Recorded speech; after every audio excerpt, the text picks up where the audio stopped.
Hello, I'm your host, David Newson, and welcome to Coded in Gold.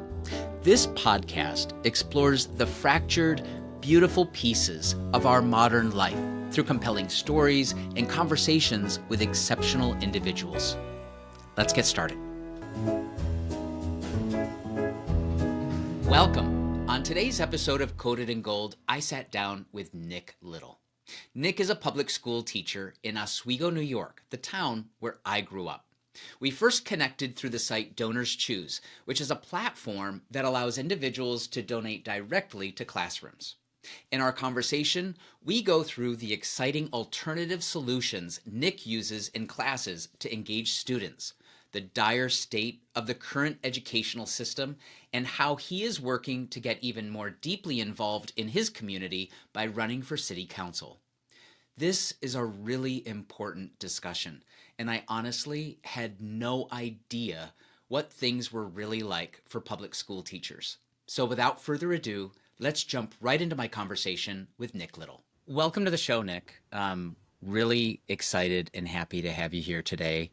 I like to kind of begin with kind of our origin story. Sure. If you're okay with that. Absolutely. And maybe through your view. I'll set the stage. Absolutely. I was at an industry conference and in the wealth management business, there's a couple conferences a year that you kind of should, or, that are very, very large. One of them is it's hosted by Charles Schwab, and it's called Impact. And I was there in, a decade ago, 2015, I think, or something. And Charles Best was on stage as a speaker. And Charles Best is the founder of DonorsChoose. And I was incredibly inspired sitting in the audience and thinking like, wow, what an awesome idea. And literally wrote it down and then came back to that probably in my office one day and punched in the website and immediately doing what probably so many people do when they realize that there's this very large platform, or not knowing what size platform it is, go in and start like putting in well, what about, something near me, or something like close to where I grew up, or something like, boom. So with that, I'll let you describe like what DonorsChoose is from your view too, because from my view, it was simply like, wow, there's someone out in the world that has created a platform to move funds from, people like me or from anyone and into the hands of teachers trying to improve the education and lives of children in local communities around the United States. Yeah. And so I'm just going to kind of give you my experience, and you're also going to hear some children having fits in the background. I'm sorry. That's all good. That's all good. I have a 6-year-old, and he is actually home today, so he could come running in at any moment. They can argue together. It'd be great. Okay, great. So DonorsChoose helped me out, and I believe they're from the New York City area or around. I think it came out of Brooklyn. I could be wrong. I don't remember. No, I think you're right about that. It came out of New York City, and one of the things that really got to me was before I became a teacher at Fitzhugh Park, and before I got married and everything else, I did my student teaching through the SUNY Cortland SUTEC program, which was the SUNY Urban Development. It's something that I forget how the whole thing is said, but essentially it gets people from central New York to work at inner city schools where you do a high performing and a low performing school. And so in New York City, there really isn't a huge discrepancy. It's you have it or you really don't. There's very high income and there's very low. In my experience, I didn't really have a lot of experience with the medium group. So my first group, I was in the lower Bronx, and the materials that the kids had, and rather what they didn't have, was just shocking, and the quality of the room and it's nothing to do with the teachers, and I want to make that clear. It's nothing to do with anything but the environment that they're given. Is that there's such hostility towards teachers down there in some schools, and there's such high needs from poverty down in there that these kids come in, and you can't have nice things when kids don't know how to take care of nice things. And also, when you're given nice things, they get trashed. And that kind of is the case up in here as well. Like with playgrounds, we spend all this money on playgrounds as an example, and then kids start scratching them up, and so there is this huge observation that I've had of, um, you know, schools always mean well to provide. They do. There's no school that I can say that is going to ever say they don't deserve the best, the most. But those funds are cut because you're not only trying to get the status quo of what you already have to buy the stuff that got, trashed, but also things are expensive for schools. It's ridiculous. I mean, Mm. case in point, I looked at a couch that I want to get, that's fireproof. It's like 2 grand. And, there's budgets for schools. And so my experience in New York City, with that low income and then moving up to my higher placement, I worked at PS 212, and that was my higher placement. It was right by the M&M factory, and I had the most amazing teacher. And I had almost 30 kids in a room half that size. And they had very nice stuff, but just the basics. Tables, because you didn't have room. You literally had no room. So you had to really think, what is it that I want to give that's quality stuff? And the kids know how to take care of the stuff because that's what they grew up with. They had that opportunity. They're from a different threshold or a socioeconomic location. And so I just realized that I believe that because I never had the experience of working in the middle of really poor, really rich, when I came up here, that is the middle. And so there's that chance of getting kids who are urban and suburban, who have a mixture of high income and low income and have high needs, that they should be given more than what the school's already giving. And I am going to say that in clarification to say that the district provides a lot of really nice stuff for our school, but there could always be more. And that's what I'm driving at is there could always be more, and it has to be deliberate, and it has to be purposeful of why we're doing this. And so I started the DonorsChoose because this was during the time when technology was just starting to kind of come out. It was like iPads were the thing. And so What year is this? that would be 2013. Okay. Yeah, I was gonna say it was a while, and I look at my face. I still look like I'm 13 from that age, but I had iPads, and I wanted to do a morning announcements program because it wasn't just about nice things too. And I think this can connect with you. Was I wanted to connect the kids of the community, and that's community can be as big as you want it to be. It doesn't have to be just Oswego. Case in Sure. point, you're in Sure. California, or where are you now? Oregon, Or Portland, Oregon. Jeez, I love it.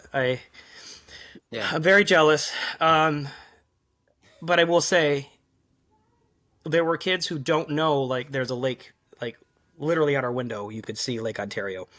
They didn't know about all this other stuff, and so technology helped us do that. And so I asked for iPads from you, and that's how we connected. And I was the first in the district to do one, and I think I started something good and maybe a little annoying because they had to start a policy about getting it and making sure it was, if you're getting funds from someone, it's got to go to the school, and you can't technically, there's a gray area between being a teacher and asking for money. So there is, like, it's based on districts, because some districts were like, heck yeah, let's do it. Other districts I worked at, no.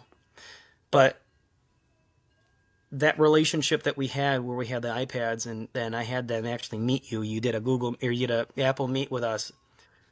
The fact that you were in a different time zone was enough for them to be like, holy cow, there's a bigger world out where we are.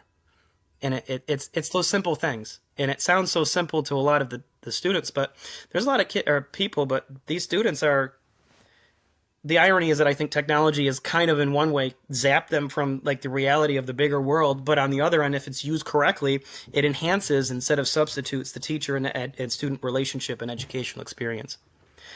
Sure. So yeah, I think that's how it started, and then it bloomed into more. There's a few things I want to clarify super quick.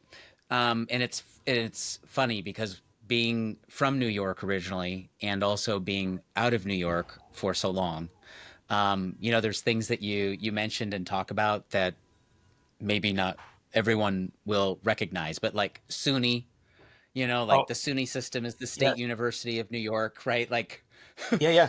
um, the SUNY system is the State University of New York, kind of like the UC system in California, the University of Yeah. California.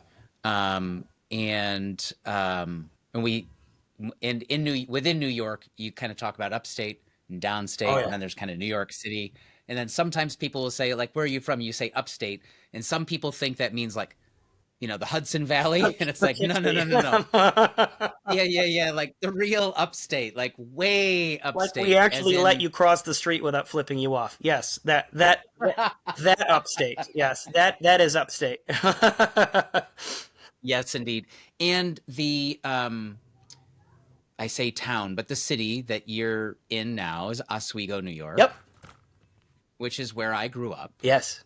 Hence, that was my part of the search parameters that I typed into the DonorsChoose platform. I think way back, I can't remember what year it was. It must have been 2013, 2014? Yeah. It was 2013. Okay. Okay, wow. All right, that's a It's long been a time. while. Like, It was great. yeah. Okay, cool. So then we connect on so teachers can on this platform, teachers post things that they need for their classrooms. Yeah. And then folks out in the world can, partially support, fully support, Yeah. or, some combination of whatever, you know, um basically purchase the things that you need in the classroom. And then what, they send you the stuff? Is that Yeah. what And happens? so once we get the money, I send it to the board for approval, and then Okay. donors choose just you get a box. And so Oh, that's what's more fun about it is like the kids can see that, and then all of a sudden the custodians come in with this dolly and they just drop off everything, and they're just like, "Someone bought this for us!" Like the look on their face when you bought the iPad Minis for us, that was where it was like $400 at that time for two, and not knowing you was enough for me to be like, "Wow, someone believes in us."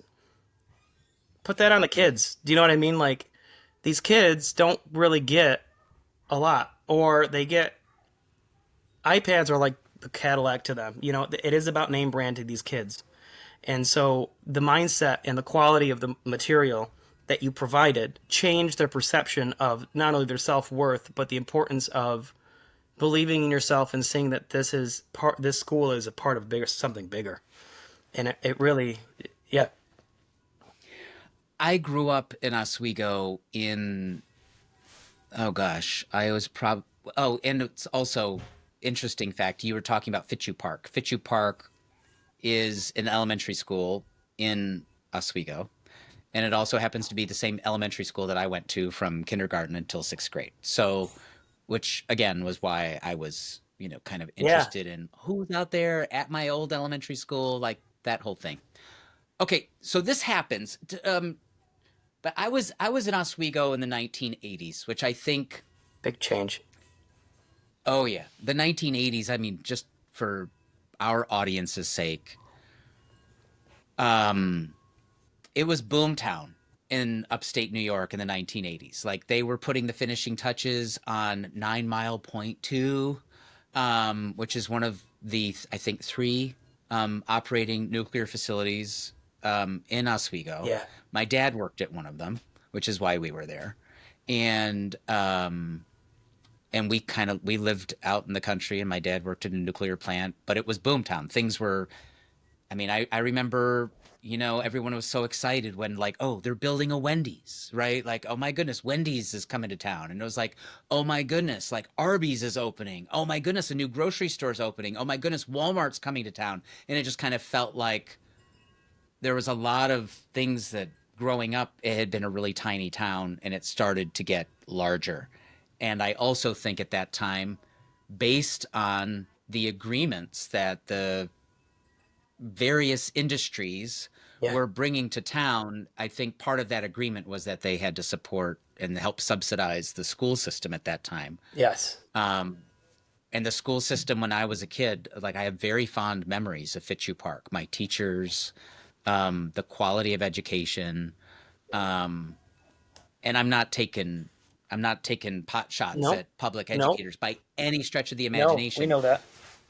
But I think from the 1980s to now, I think the situation in Oswego has changed. It has. And coming from Cortland, so I'm from Cortland, which is south of Syracuse, which is about 75 miles south of Oswego. And so I came in at 2011 when I married Rachel in 2012. And she's from Oswego. So she's the youngest of nine from a big family that was established in Oswego. Wow. So even she knew that. And coming from her, it went from, and I think we can all agree on this, is that like they would all go out and destroy the city, like go out and play out in the park, play out in the fountains, Yeah. and just be Oh safe. yeah. And I don't Oh think yeah. it's just an Oswego thing at this point. I think it's everywhere's feeling that. But Oswego has significantly changed socioeconomically since the 80s. And one of our superintendents was trying to bring that back, who was a teacher there. And we were the flagship school because, I mean, looking at the fact that in the 90s they had a state of the art, multi-million dollar recording studio for kids to do like morning announcements with the cameras. I mean, it was, and it still is. The cameras today, even though they're like 30 years old, are still those like production quality editing software material that is amazing. They had the WBUC, and it's still there today, but it's a lot different. And I'm going to kind of tag on to something else that I've been doing, going to talk about community, is that there's something called Harborfest. And it was a huge staple, and it still is, to the Oswego city. But in the 80s and 90s, when it first started, they had millions of dollars pumping in, businesses coming Absolutely. in, paying hundreds of Oh yeah. thousands of dollars for this synchronized musical fireworks show, which is the That's highlight right. of everything now.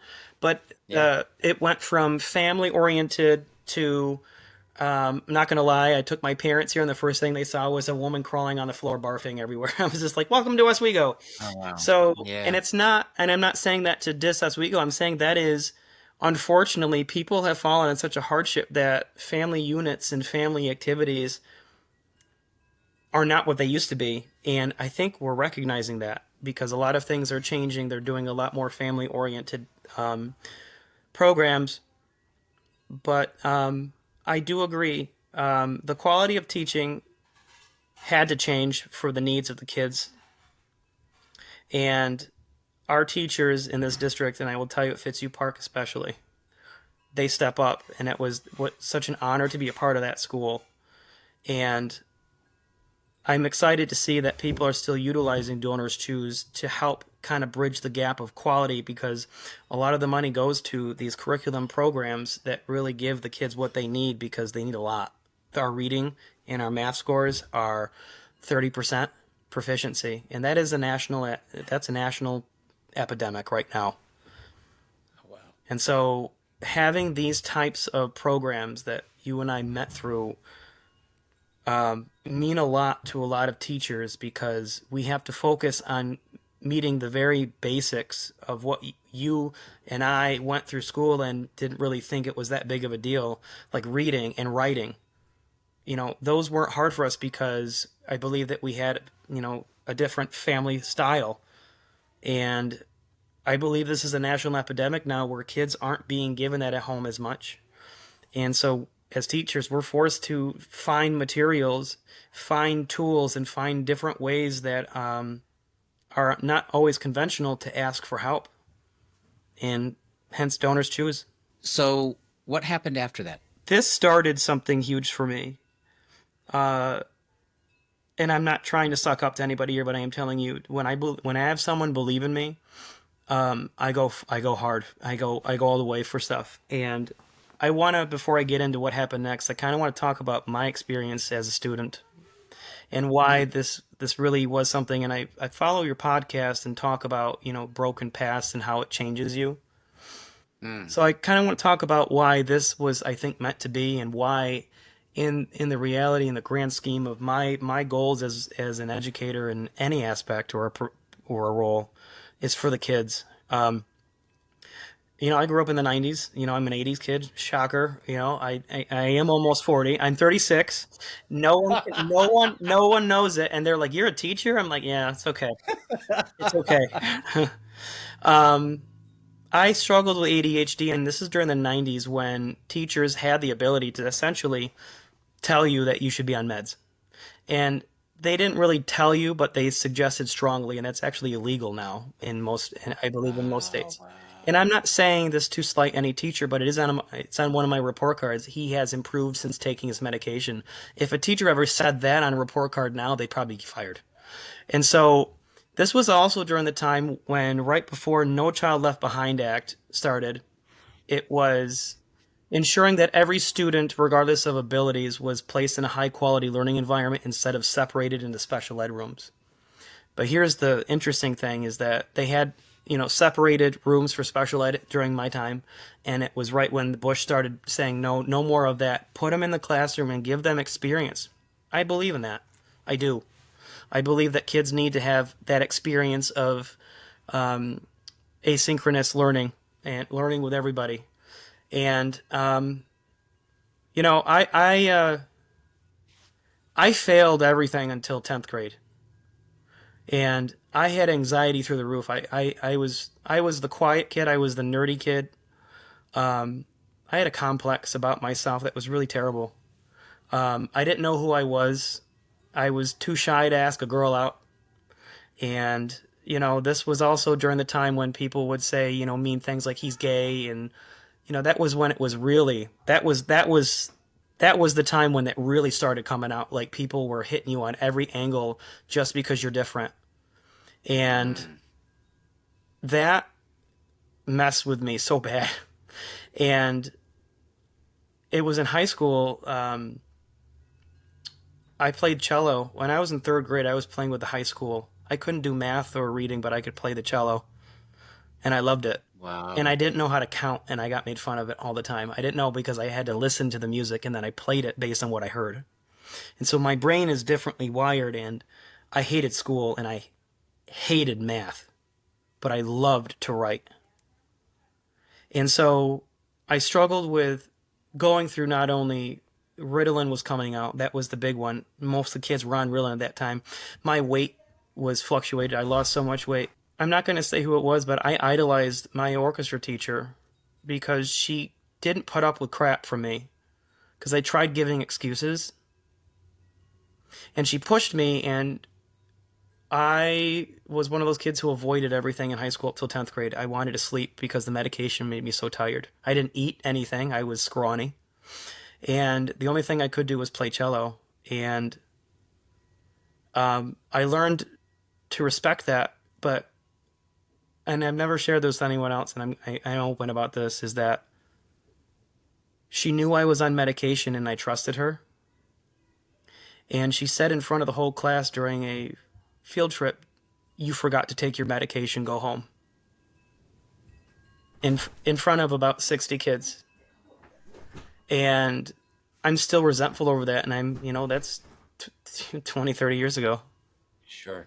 And so I learned two things. One, don't ever talk about medication with kids. But No. two, I did learn to appreciate being hard on kids in a good way, meaning I'm not going to accept anything but your best. That teacher didn't do it to be vindictive. I'm going to clear that up, and I love that person so much. But I won't ever forget that. And like she would chuck erasers at me when I would go off beat, and I thought it was funny. And so that's why I'm gonna bounce because in 10th grade I remember the day, and I'll tell you the teacher's name. His name was Mr. Troy. He sat down with me and he let me go on breaks. He let me. I was in remedial math. I was in 10th grade, 8th grade math. Uh, so I was already embarrassed. He sat down with me, and I knew his kids from swim team, and he helped me, and he joked around, and my perception of myself changed, and it was as simple as that. And like that, I went from 40s and 30s to honor roll in 10th grade. It Wow. was all it's all it took. And everyone says that cliche thing, it's you don't know what this one little thing's going to do. It's totally right. It's totally right. Relationships matter with the kids. And so I went to college because of that. I didn't know what I was going to do. I went to school to be a teacher, so I didn't have kids ever experience what I experienced. Mm. I don't want kids to go to 10th grade to realize their potential. And if I can show you what I'm doing with the kids now, it just makes my heart sing. And what I got to do at Fitzhugh Park. So I went to college, and then I got the job at Fitzhugh Park, and then this happened. So now I want to say what happened next. Is that okay with you? Oh yeah, go for it. You opened up this idea that kids can do more. And so I asked for more. I asked for TVs in the hallways, and we got 6 big screen TVs from DonorsChoose. And in that, we talked about the common language that we wanted the kids to talk about. What does it mean to be a respectful person, a problem solver, a listener? And then I'm like, why don't we have the kids make it? So they were on Google Slides, creating the slides and weekly updating them. And then I said, why don't we have a morning announcements program? So I did a DonorsChoose for a microphone and a green screen and a 20-inch canvas screen for presenting. And we got it. So we started doing morning announcements. And then they started interviewing people around because I wanted to connect the community. So they went down to the George Bates Museum. I don't know if it was George Bates. Hmm. They interviewed the Lighthouse team. They had a social emotional dog come in, and they interviewed the company, and we raised $400 for this family. And the woman was just crying because she's like, I can't believe this. And we had a Zinc T-shirts come and interview us because we created a team. Everyone was seeing it in the school. Kindergarten was seeing what 6th grade was doing. 3rd grade was seeing what 4th grade was doing. We were a team Fitzhugh Park, and we started going and doing the leader and me philosophy. We bought into it, and I got into grant writing because of that. So this domino effect of you believing in us opened up community. And I'm not just saying, I'm not going to just toot your horn and say it was just you. It's not just you, but it was a lot. I'm just kidding. It was a lot to do with you, and it had a lot to do with a lot of this. But I need you to know that because of that one spark, just like that one teacher I had, that's all it took for me to be like, wow, people are seeing what we're doing. We're Team Fitzhugh Park. Let's do it. So we did morning announcements, and we recorded every day on Thursdays, and the kids ran it like a show.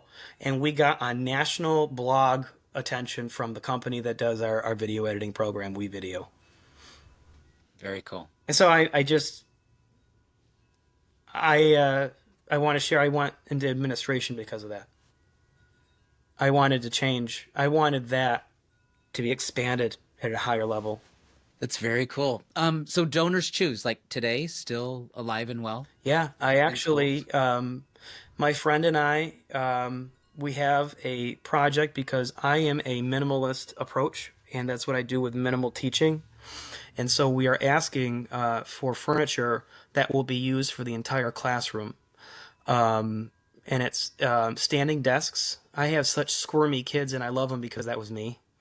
So we have stand-up desks. I have couches for alternative with plug-ins on the side, and I have tables that are stand-up and movable.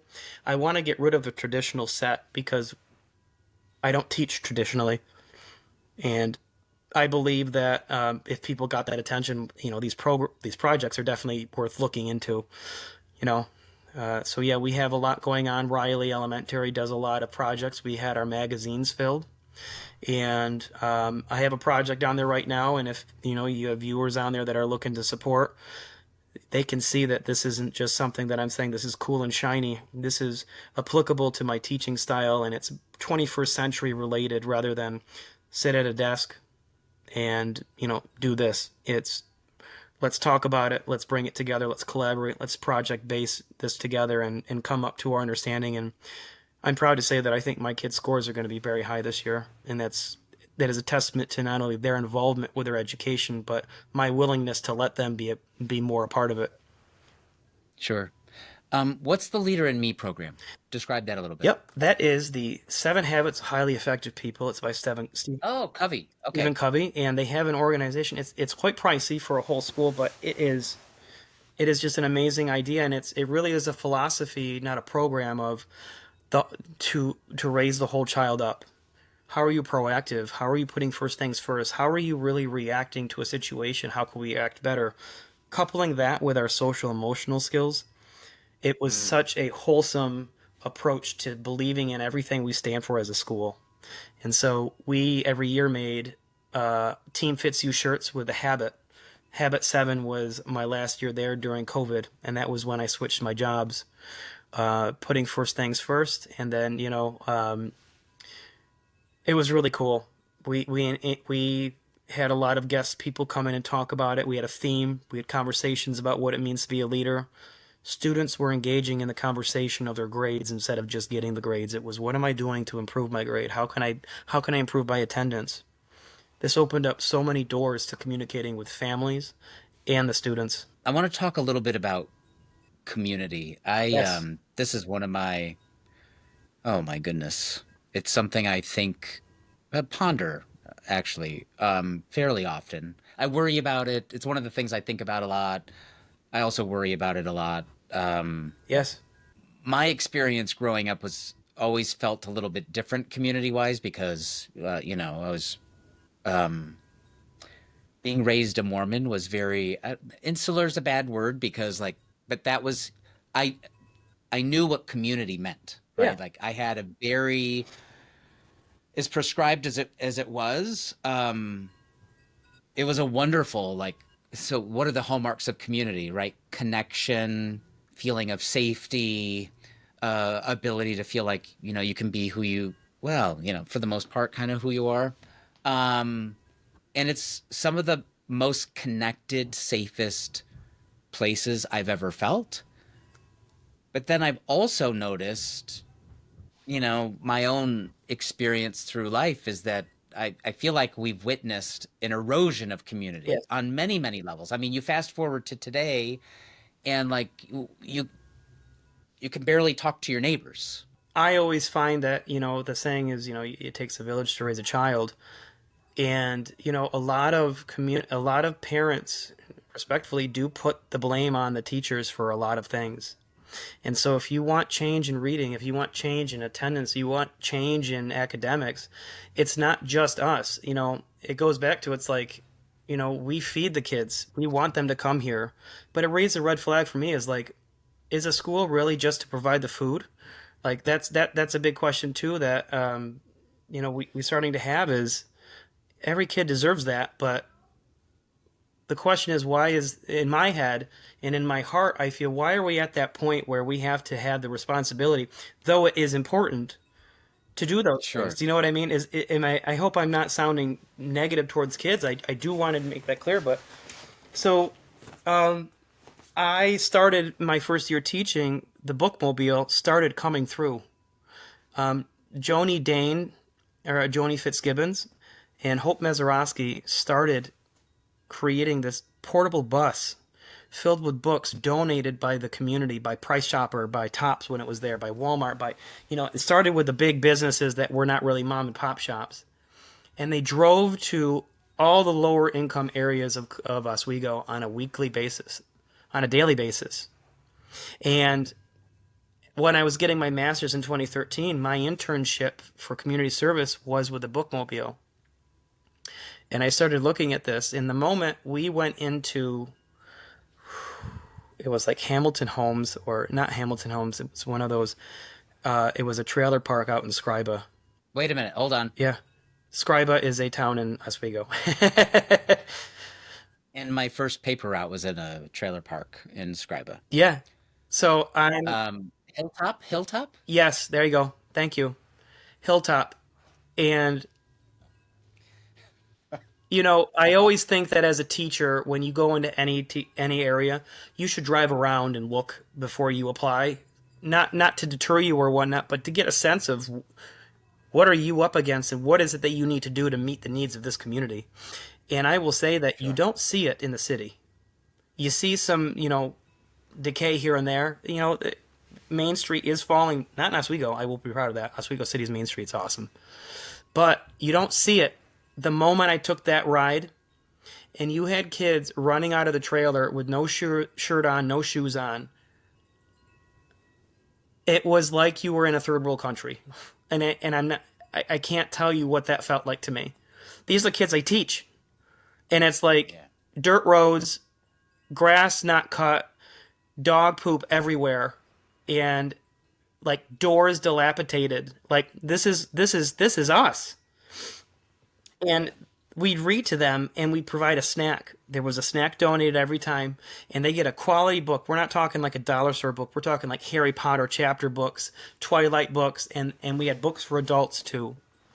And that that wow, we would have a STEM activity too. That was huge for the community to see, because the community doesn't want to come to you anymore. It really doesn't. There and that we talked about that too. There wasn't this one central location. We went to them because some of them can't. Some of them actually couldn't. So we started doing that, and the bookmobile is there, and I encourage everyone to look at oswegobookmobile.com. It is just amazing, and they think they are getting a brand new bus finally. We have a generator in the back of it when I was there, and it was like hillbilly deluxe, like riding with this gas motor, reading a book and like puffing on the gas exams. I was like, no, this is not my ideal reading time. But Sure. then next, I started doing volunteering. I was the volunteer coordinator for Harborfest for 2 years, which was the fireworks show. Ah, And so I okay. brought in teachers and community members, and we talked a lot about. I trained them in how to clean up. People have pride in our community, but they don't know what to do with it. We have people 30 years. This Harborfest has been going for 30 plus years. There's volunteers who have been there for 30 years, and they are proud of it. And and Sure. and it's they get a badge, and that's all they want is I'm proud of it. And I got to see and bring together local shops to get kids to clean up. We had boy scouts come and clean up the park after it was trashed, and all these local organizations pitched in. So that idea from DonorsChoose of all these people can come and bring you money, I'm kind of relaying them now, and it's not just monetary gifts. It's about um, advertising their presence in the community and letting kids know, hey, there's a bike shop. We'll let you rent a bike for $10. Go ride around the city. Hey, there's a bowling alley, and they'll give you a $5 off on Tuesdays. Stuff that kids need to do that is safe and inexpensive is great. And finally, I am going to share that I'm running for city council right now. I was going to ask you about that. I saw it online, and I was like, I'm going to ask him about that. Yes, no, Okay. I I'm running for council. I've been doing something called the Oswego Renaissance Association, and it is a nonprofit organization that gets grant money from like the Shinman Foundation, which is a large donor of in Oswego. It's a philanthropist who passed away and donated a lot of money to Oswego County, like millions of dollars. And they give a lot to the Renaissance Association, and I'm honestly on the board right now for it. And what you do is, if you're in a targeted area where the decay of community and housing is not there yet, but it could go downhill, where we're seeing those Hmm. working class families who we grew up with and wanted to play, have the kids play with, they're there. You can sign up and say, I'm going to fix my roof outside, and they'll give you $1,000 if you show that it got fixed. And so we encourage through the Oswego Renaissance community connection and collaboration to say, hey, I'm doing a garden here. I'd like to, we're going to get $1,000 total reimbursed if we do it. And it beautifies our area and puts pride back into our community. And so all of these things are just coming together. And because of that experience with the Renaissance Association, and because I built this large connection of people in the community, I'm like, Right. let's go. I'm going to run for city council. And so I did. That's so And cool. I just put my signatures in today. So it's Whoa. so real. And I'm like, I'm not engaged in politics. I'm just not. And I want to be. But it's such a contentious issue right now. I know. It really is. And my wife's like, you're crazy. And I go, I know. I am. I'm totally She nuts. might be right. I am nuts about it. But the thing is that Medicaid, like someone commented on like, well, why don't you fix Medicaid? And I'm like, how about sidewalks and like our garden? And I don't even want to talk about political sides because my track record is if it's for the betterment of anyone, and I mean anyone, I don't care what side you're on. I don't. And that's where I really truly wish that we were at in as a society of Agree. I have values that might not meet with everyone else, but I'm not hating anyone. I don't think anyone's less than anyone else. I just have a different idea on how things should be gone. And I'm not going to be stepping into a position where I make major changes like Medicaid and Social Security. I want you to have a nice tree, and I'll That's right. shoo off a few people who are being disturbing and stuff. But the community in Oswego, David, I'm going to tell you right now, Mayor Billy Barlo, he rocked this city amazingly. He brought the momentum. He was the youngest mayor in the United States, I believe. And you should see Cahill Pier. They got rid of the yacht club. It is a walk down pier with statues in pride in Oswego. People are walking down there all the time, fishing, having snacks, enjoying the park. They redid the entire McAvoy area where Harborfest is. And I'm like, this is manifesting the manifestation of everything I hold true. Like, let's spend our money on our community, give everyone high quality things, and Yeah. let's just start caring a little bit more about each other. And that concern you have about the decay of community and connection, Yeah. it's starting to come back in Oswego. And I am so proud of where I am. I really am. Oh, that's very cool. That's And very. that's why I'm running for mayor. I'm just kidding. This is why I'm really I doing was like, wow, all right. it. Way to slide that one in No, there. I'm just kidding. No, I will never do that. It just everything just kind of came full circle. It really did. Is Billy still mayor? No, he ran his 8 years, and Rob Corradino's Uh, there, and he was there with Billy, and they're doing a lot of positive things and keeping that momentum going. And I wanted to be a part of that, and so I wow. didn't realize it was that like competitive. It's not really, but it is at the same time. It's kind of strange. Sure. And so Yeah, no. my wife's like, "What? People are just going to hate you." I'm like, "Well, I was assistant principal for 8 months. I can handle anything. 8 months at a high school, mind you. Okay. Oh, that's rough. Yeah. That's rough. Let's talk about what I look like and my last name, and let's go That's from there." yeah. So we know that things certainly weren't easy pre-pandemic, Yeah. but now we're starting to hear about students being so much further behind. Yeah. Is there like, do you see that? Oh yeah. Okay. So I'm going to give you the full scope. Elementary teacher, got my admin degree, and I did summer school, and that Okay. is the kids who are falling behind. And then I was an Okay. assistant principal in a different school district for 8 months. And the interesting thing was my internship for administration started because of COVID. So like they needed a tech person because they were going to get loaded with people being out using tech where they didn't use it. And Yeah. so I'm going to tell you an observation that might not be the most popular of responses, but I'm telling it from an administration and from a tech perspective is that COVID opened the door for us in the beginning as a instructional tech specialist when I left Fitzhugh Park in 2013. I or 2023 or wait, what was it? 2020, excuse me. When COVID hit, I went right into that, and I was asked because I utilize tools the right way, and I don't substitute my teaching. I don't let it take over. I use it to enhance technology, if that makes sense. Okay. And Yeah. so as an instructional tech specialist, we found that during COVID it forced all those teachers who were very reluctant to use technology correctly. They were forced to get good at it quick.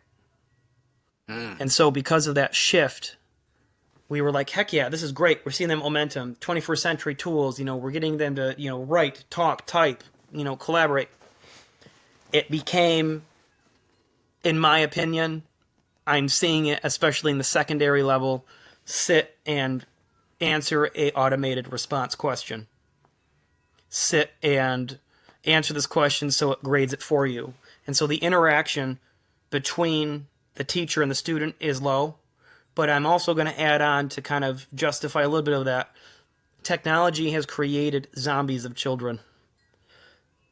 Their writing skills is out the tank. Their social emotional regulation is nowhere to be seen. Their problem solving skill. Okay. Social emotional regulation. You're pointing to tech for that? Oh, without question. And this is Oh coming yeah, from a tech yeah. specialist. This is coming from an administrator. Kids Mm. don't know how to resolve issues person to person. They will sit in the lunchroom. I was an assistant principal in the lunchroom, and they'd sit there on their phones like this, and it was just heads down. And this is the only way I got kids who could vape when I was trying to catch them vaping is the kids whose heads were down. They were going up to take a hit. That's how I'd pick them out. That's how bad it got. So I'm telling you that COVID opened up the opportunity for us to recognize the potential for education opportunities, but zombified students and the hardships of school. I'm not going to lie. I would never want to be a secondary teacher. Like, it's real. And the lack of parent support and the kids that we're teaching now were the parents who respectfully did not have necessarily a great experience in high school themselves. So there's this huge picture of technology being the reason for it, and I find that those kids were tracking, especially in ninth and 10th grade, they're the ones who, during the pandemic, it's sad. And isn't just Oswego. It's in my other school district there I was before.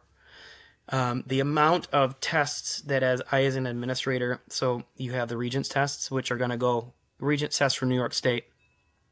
I don't know if that's a national thing. I think it is, but if it's not, No, I don't think Regents is national, no. but it's So certainly a statewide thing it in New is a York. Yeah. statewide assessment that pretty much says if you take these specific courses, you can have a higher level diploma when you graduate high school.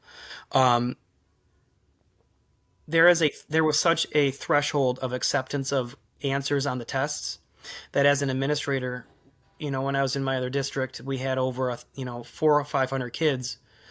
I signed almost 400 or 500 of them to get the state to recognize that a 62 can be brought up to a 70.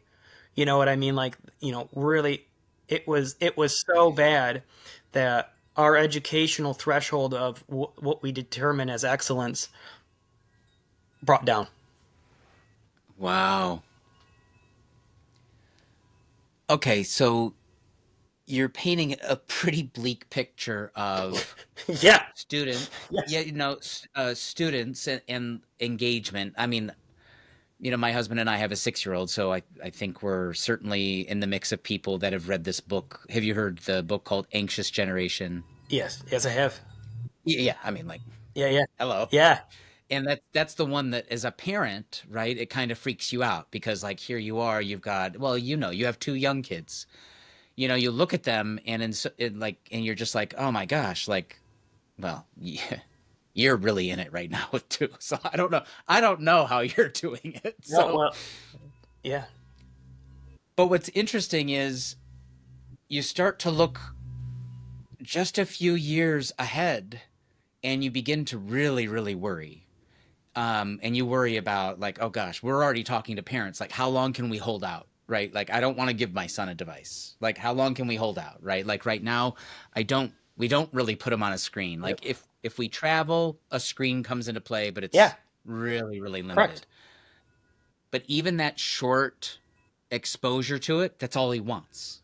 Right. It's just like, oh my gosh, where's the iPad? Where's my iPad? Correct. Where's And my that's my iPad? son And it's too. like, whoa. And it's just like, okay, so it's real. I mean, I think about myself. Like, we just took a couple of days off for spring break. Well, I took a couple of days off. He was off for a week, but I took a couple of days off.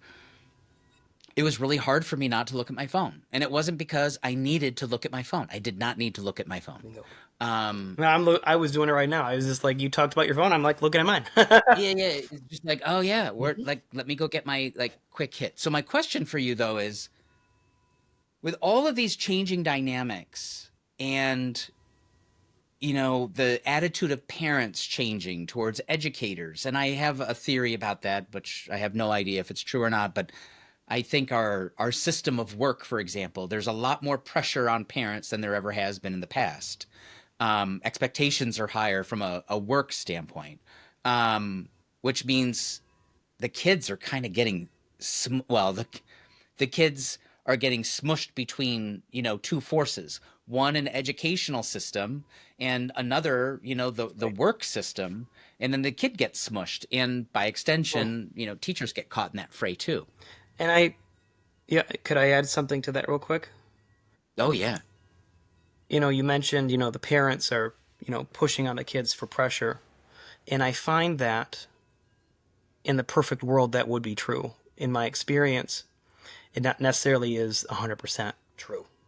Well, so this is what I mean by that. I mean, the outside world pressures of work Correct. are applying pressure on the parents, but the parents are completely overwhelmed and Right. therefore checked Well, out. that's so. Well, I'm going to compare it to myself now because I'm a working parent, and in my experience, working in kind of a lower income environment. So, working, there are a lot of unemployed parents, and it's not the Yep. socioeconomic difference between Riley Elementary and where I work now. It's Yeah. it's literally like 2 miles, and it is night and day. And so it really is. And I'm not saying parent involvement is parent involvement. The the limit of their abilities is based on their own educational experience. And so I have parents, I love them because they would run you for your money, they would get in your face, they're involved. But when it came to giving them extra to push to say, hey, come on in here and let's talk about how we can teach you how to do math, not interested. And it's not because necessarily that they don't want to, it's because they don't see the value of that. Then I have Riley Elementary where there's the HUD housing. And HUD housing in Oswego, there is an expectation for living standards. If you have a felony, you're out. If you don't make a certain income, you're out. So there is that push for affordable housing, but there are expectations. And I don't find that to be coincidental that parent involvement goes beyond the spectrum of just saying, what do you need from me? It's how can I help my kid at home for reading? How can I help my kid perform with math? How do I improve his attendance? Though it's not as great, not like a significant difference, it is enough for me to say, I see it. I see the difference over there. Wow. And so I do agree. There are pressures outside, but in my experience, it is not work. It is survival. It, uh, it really is. No, no, no, no. I make that face. I make that face. That face is coming from a realization that I asked a question um, from my own life. Okay. Um, that is not the same experience that No, and people are and and experiencing. and and that wasn't a slight or anything to you. It is the bigger picture of just seeing it from an administrative and from a teacher and from a community member now. You, it needs to be talked more. It needs to be talked more because the thing for us is that what I'm trying to see now is that it doesn't matter where you're coming from. It doesn't matter where you live. It matters that you know who we are and that I'm going to give you everything that I can plus whatever I can. Hence, again, DonorsChoose and why we met to give you what you need so that you can survive, but also recognize that education is going to be a key to get you either to stay in that same group or move up, not go down. Sure, sure, sure. So, yeah. So with all of these things, how do we entice the next generation of young person to become teachers? That's a great question. Education is the only place where I can walk my face off and still gain 10 pounds. Like, I literally walk around and just eat my feelings all day. I, I'm gonna backtrack a little bit and just talk about, I thought I wanted more. I wanted more because I saw what I was doing and I saw the power of what was going on with me and my tech skills and my knowledge of standards and my knowledge of good teaching, not sit at a desk and do this. And I know that's not what teachers do, but it's also not something that teachers are taught. So we have to figure it out on our own. And that's where I was doing as an instructional coach when I left Fitzhugh Park. When I got my administrative degree, I was like, I'm ready. I got to do this. and I went to a high school up in North Country. I thought Fitzhugh Park was tough. I have, I mean, I mean, you can edit this out if you want, but I'm just saying, like, there were things like kids having sex in the library. There were kids who were doing drugs out in the parking lot. I had an 18-year-old who I suspended, took a machete when I suspended him and almost cut a guy's arm off at a pizza place, and then almost took out a woman's eye. The year before, a child curb stomped another kid in the one hall where a camera wasn't and almost killed him. And so I'm sitting here and I'm saying, here is the median that I kept saying when I was in New York City. It was high or low, and then we had this medium. And I honestly didn't think it was anywhere but New York City, like the rural, like inner city, like Yeah. wowzer. Yeah. Nope, it's everywhere. And the violence and the hatred of each other and the technology, I'll add to that. Kids don't resolve conflict like they used to. You know, I would have honestly gone in and said, like, go ahead and beat the crap out of each other like you used to do in the 90s. Get it over with. In comparison to what these kids do now, they go on Snapchat, say, meet me here. 6 kids record it, and they beat the living pulp. I had a kid grab a tumbler and swing at me and miss and hit the other kid, and it was CSI blood splatter on the wall. He had to have staples in his head at the school. And after that match, I said I couldn't do it. I was driving an hour and 10 minutes one way every day because I wanted a chance to say, is this what I wanted? And it is. I still want it, but not right now. But how do you get kids to become teachers? I don't know how to answer that question because I didn't sign up to be a teacher to teach or to redirect stabbing, punching, violent, volatile responses. I wanted kids to believe in themselves, and that was honestly a wake-up call for me. So I don't have an answer for that. And but I love the job. It takes a special person to be a principal. It takes a special person to be a teacher. And I could have told you 10 years ago, it's for the kids, and then I have a passion for getting kids to believe in themselves. It's a lot more than that now. It is, we're social workers, we're counselors, we feed them, and we communicate with the parents. You got to be good at everything. And there's a lot of stuff that it's a lot. So I hope every teacher out here who's listening to this podcast, God bless you. We are here for a reason, and I'll tell you, being a teacher was a lot harder than being a principal. But I will never, in seeing the whole circle, the whole picture, I love what I'm doing. And you have to feel it too. So part of Leader in Me that I talked about was making a mission statement. And I don't do that anymore, but my class has a mission statement. We're a tenacious team of leaders. We will be kind every day because together is better. And we say it every day.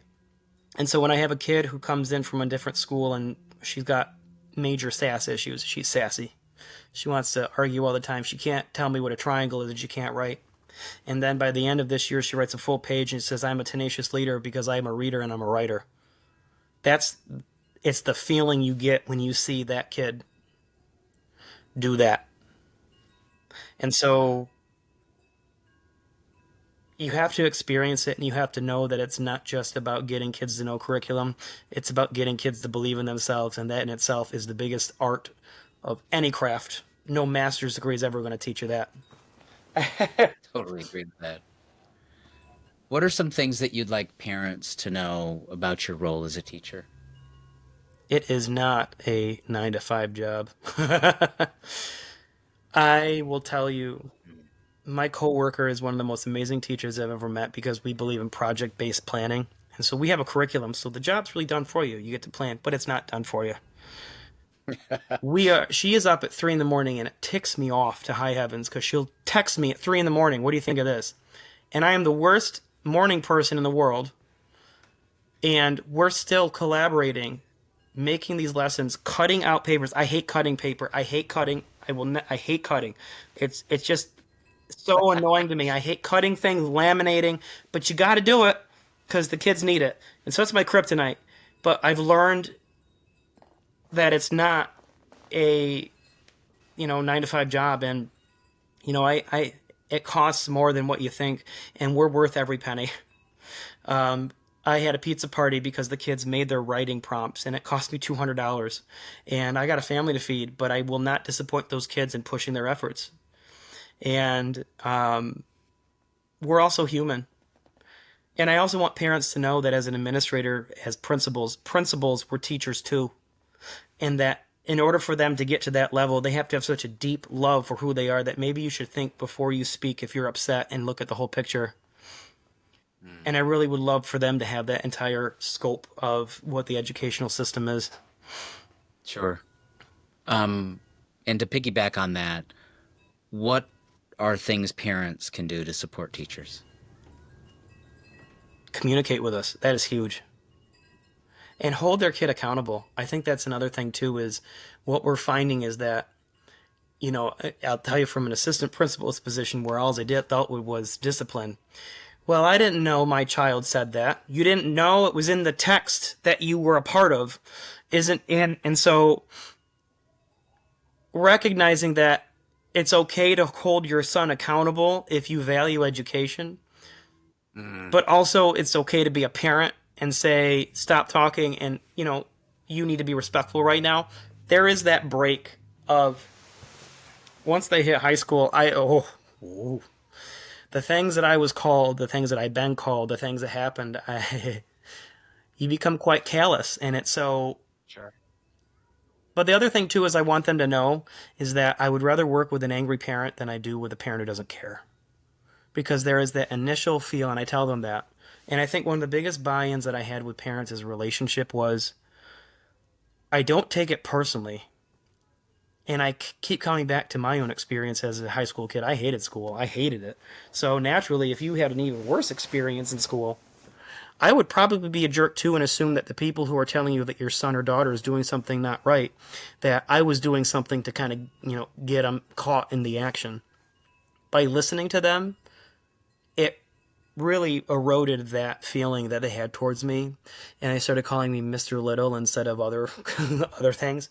And Sure. I would start to have in-person conversations. Come talk to us. Come in there. Don't be a big person on the phone, because you're not a big person on the phone. Once we talk to you in person, you see that we're not this, evil person out to, get your kid. And that's how you break the cycle. Sure. Yeah. I can't thank you enough for this, because I'm proud of where my life has taken me because of something as simple as you believing in me. And I need you to know that the trauma that I faced as an educator and as a student, I still face a lot of I'm going to call it professional jealousy. And I find that bothers me, because my excitement comes, one, from my ADHD, but also from my experiences as a teacher. My want to share all of the things that I've done isn't out of competition, but out of the benefit of the kid. And I find that, unfortunately, and it's everywhere, we're trained to compete against teach classes on who has the highest state test scores. That sets a competitive tone in our minds, instead of saying, this is my class. No, it's our students. This is my third grade team. We're working together to build up everyone. So I just encourage anyone listening to this who's an educator to always, if you have people, and I'm not saying it's me, but I'm saying if you have people who have skill sets in other areas that you might not be skilled in, that's a blessing and not a competition.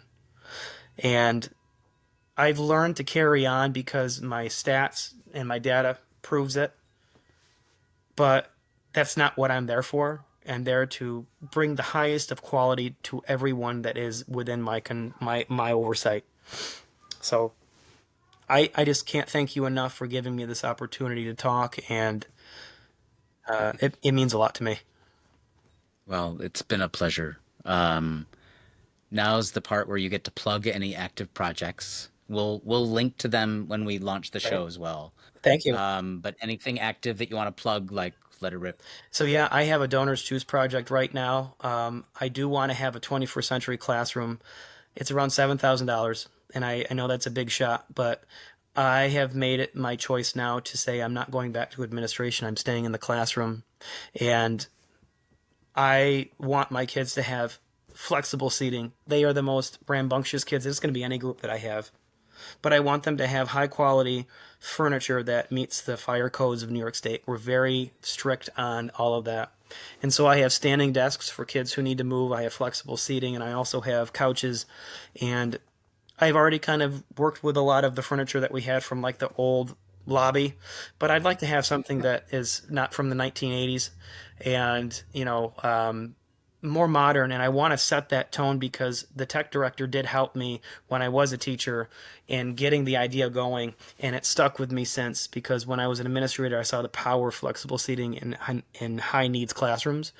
I have a high needs classroom, and I want to give them the best. And if you support that, we'll connect you to my classroom. And I'm just so thankful to anyone who wants to participate in donating to this. And it's going to just broaden their perspective of the larger community. So Cool. So DonorsChoose is DonorsChoose.org. DonorsChoose.org, and my name is Nick Little, and you'll see it. And it says Fitzhugh Park. I can't change it, but I'm at Riley Elementary. And this is going to be shared between my class and a teacher of mine who's also working at 3 in the morning. And I want us to have that collaborative environment, and I believe we deserve it, and we're thankful and grateful for anything you all can do. Fantastic. Awesome. Thank you. Thanks for listening to Coded in Gold. I've been your host, David Newson. If you liked the show, please leave us a review. Next week, I'm sitting down with David Morgenstern, the founder of Gaddy's, a lifestyle brand that seeks to celebrate and foster community for gay dads. You don't want to miss it. You can follow Coded in Gold on our socials for updates on upcoming episodes. Links are in our show notes. Thank you and take care.